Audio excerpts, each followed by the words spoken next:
tere! Tere! Meeste jutud, Toomas. Janek. Ja me siin nüüd maadleme nagu tegelikult selle mõttega, et mida me siis nagu rääkida võiks, et meil nagu seda aega siin nagu on küll ja veel, aga nagu lindistusajaga on nagu küsimärk omaette. Aga mis sa arvad, mis võiks nagu praegu nagu teemaks tulla? Eelmine teema oli nii huvitav, mind ikka kisub veel sinna sisse, et see, enne me arutasime ka siin natuke Toomasega, et see on nagu selline asi, et me teeme siin mõne minutise video, tegelikult sellest võib rääkida päevi. Jah, suhted on nagu väga intrigeerivad ja selles mõttes nii-öelda ei teagi kohe, kas nüüd peaks nagu jälle suhetest rääkima, aga mis sulle pähe tuleb? Ma ei tea, ma olen kuidagi lainel. Ma ei oska. Laine? Jaa, lainest. Laine on ka vahva ja põnev, et lainel on omad suhted ja suhetel on omad lained. Jaa. No aga suhted on psühholoogilised kõik, et näiteks psühholoogia teema ehk siis hingeteadus, see on ka nagu väga siuke intrigeeriv asi, et tegelikult ega enamus inimesi ei teagi, mis asi see hing on, et siin isegi nagu täiesti olekski nagu võib-olla vajalik nagu see lahti rääkida. Jah, miks mitte, et kui võtta veel seda, et see on selline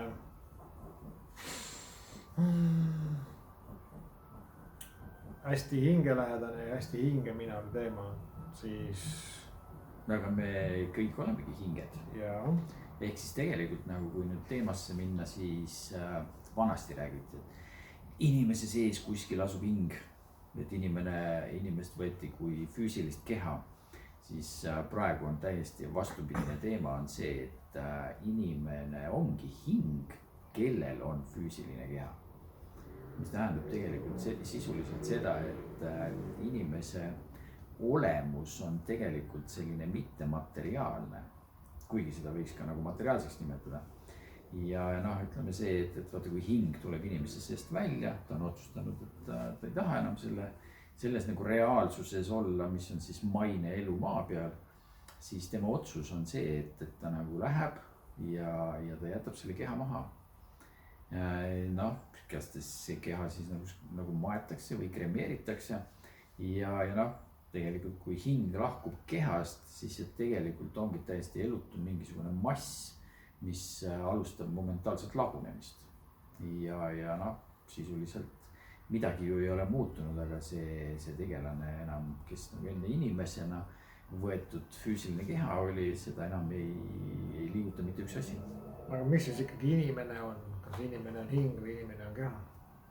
No ma ütleks, et eelkõige ta ongi nagu hing ja selle hinge otsus tulla sellesse reaalsusesse, nagu on maapealne elu.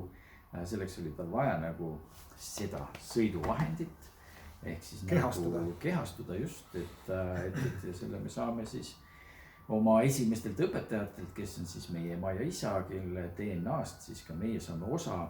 Ja see DNA siis hakkabki looma nii-öelda meie jaoks seda füüsilist olemist. Nii et inimene ongi hing, kes saab nii-öelda füüsilise keha. Ja või kellel on siis füüsiline keha ja näiteks ongi see, et kui me nagu sellest lähtumis minu nägemus küll on praeguseks hetkeks nagu see, et meie füüsiline keha on läbi närvisüsteemi otseses ühenduses hingega. Ehk siis hing oma mateeriaga on siis ühenduses läbi meie närvisüsteemi, meie füüsilise kehaga. Ehk siis see, et ma siin praegu räägin täpselt siukse häälega ja näoga, tähendab seda, et minu hing teeb nalja. Ja see nalja tegemine sisuliselt tähendab ju seda, et ma kannan selle oma hinge tasandilt füüsilisse kehasse üle. Et siis hing on füüsiline keha ja füüsiline keha on hing või? Ei, nad on eraldi, aga nad on koosluses. Ja ehk siis see kooslus ongi nagu see, et mina kui hing, kui ma otsustan oma kehast lahkuda, siis see keha lihtsalt nii-öelda kukub nagu süldihunnik koos kontidega maha. aga miks peaks hing tahtma siis kehast lahkuda? siis kui jumalast kopp ees on kõigest. kaua me siin nagu, kaua me siin nämmutame nende naistega kuradi, kellestki nagu asja ei ole no, lõpuks hakkab nagu närvi ajama. mõni lahkub 12-aastaselt, mõni lahkub 103-aastaselt. kusjuures see on nagu hea mõte, et mina ise olen nagu täiesti nagu fatalist selles mõttes, et kõik on ette määratud. et kui sa astud oma ette määratud teelt kõrvale, siis tegelikult saad sa mingisuguseid siukse nätakaid. ja kui sa selle nätaka paika nii-öelda kolaka ära saad, siis jõuadki nagu aru saama, et okei, et tegelikult niimoodi ei tehta. aga see siis tähendab seda, et see 12, kui ta nüüd ära läks, siis astus liiga palju kõrvale. Või oli mingi muu kokkulepe? jaa, ma arvan, et siin on nüüd pigem nagu kokkulepe, et ta nagu valiski selle aja. Ehk siis teha selles elus midagi. Ja ta nii-öelda elu lõpebki siis, kui ta lõpeb. Ehk siis, kui see on tehtud, mis ta tahtis teha. jah, just. Et mingi kogemuse saamise mõte eesmärk. Mõned, selle kohta öeldakse, et on nagu sellised, ma ei tea, kas need on siis nagu väga vanad ja kõrge olemusega hinged, kes nii-öelda sünnivad, natuke aega elavad ja siis juba lähevad.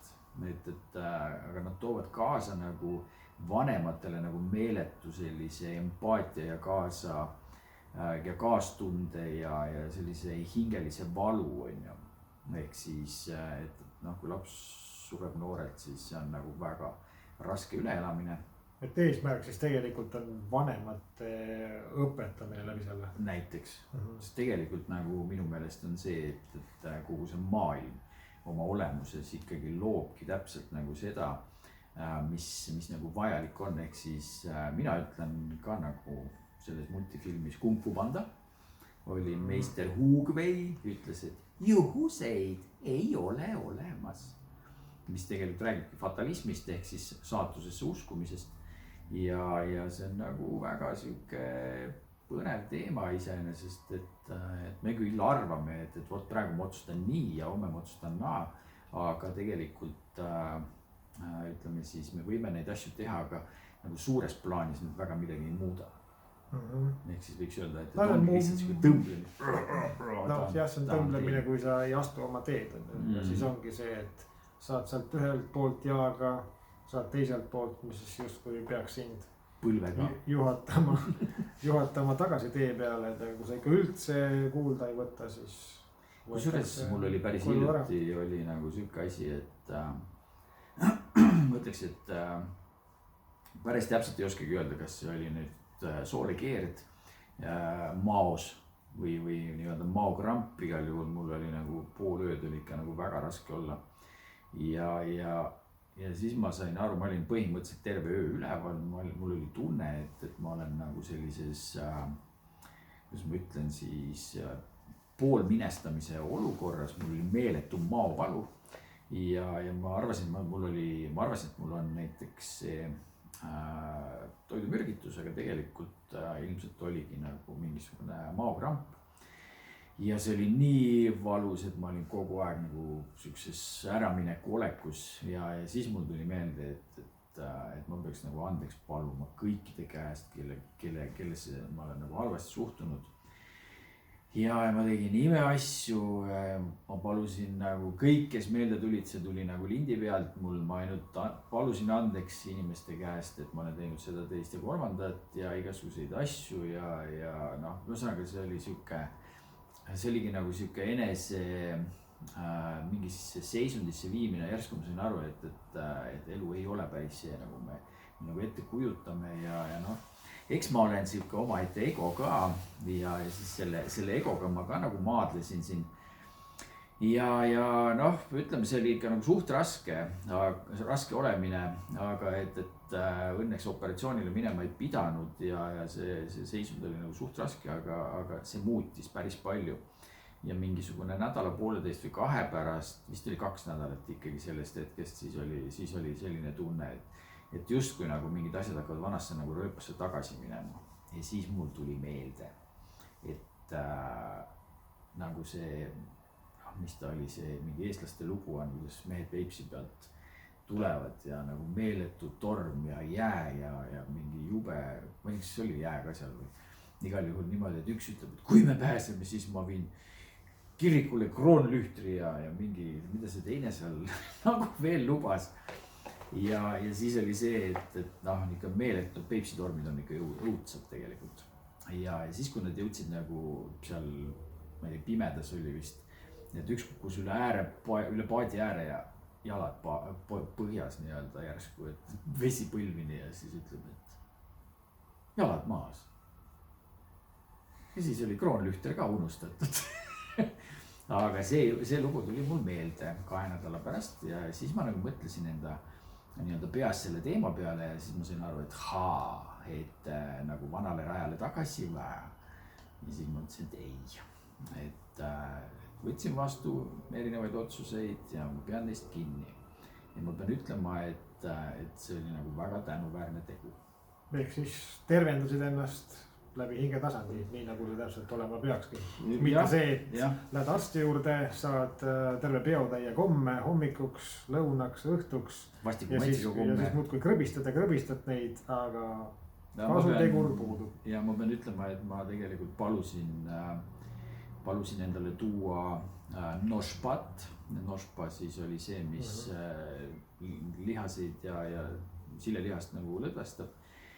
Ja ma ei saanud aru, kas sellest oli abi või ei olnud, igatahes ma neid võtsin, aga lõppkokkuvõttes ma ikkagi nii-öelda pean nagu kõige olulisemaks seda, et ma nagu palusin andeks ja palusin andeks ja palusin andeks. Ehk siis tervenesid hingelisel tasemel ja see muutis füüsilist. Ja mingisugune, ma ei tea, 2-3 päeva pärast siis kõhus käis nagu pling, mis mõttes nagu kõik pinged, kõik asjad kadusid. Ehk siis nii-öelda keegi oleks nagu mingisuguse traadi läbi lõikanud ja plekk oleks läinud sirgeks. Täpselt siuke efekt oli. Ise süüdi. Jah, et mingist pingest sain vabaks ja tõesti ma palusin kõigilt andeks ja see ilmselt mind päästis. Nii et siinkohal võtaks nagu teema kokku. Mõelge selle peale. Võib-olla peaks nagu inimeste käest, oma lähedaste ja mitte lähedaste käest andeks paluma. Ehk siis, kui te olete nagu käki kokku keeranud ja ma pigem arvan, et see oleks nagu üks pääsetee igasugustest jamadest, aga pärast peate seda kõike ka järgima. See on mehe jutt. See on mehe jutt. Kõike head teile.